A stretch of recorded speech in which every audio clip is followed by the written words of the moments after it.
yung Supreme Court, hindi niya pinalitan yung Francisco ruling. In fact, nagkaroon ng enhancement doon sa trigger ng 1-year bar rule. Ang nangyari dyan, kailan magkakaroon o matitrigger ang 1-year bar rule? Number 1, when the impeachment complaint is initiated. Doon sa Duterte versus House of Representatives, which is the current case that we are talking about, okay, ang sinabi nila, inaction and adjournment of the Congress.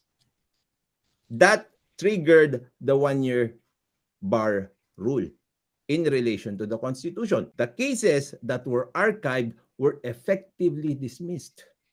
Correct? So, you don't see any initiation there. You don't see any modification from the Francisco, but there is actually an addition, supplement to when the 1-year bar rule will be triggered. In relation to the Francisco ruling, it was not actually modified. It's still there.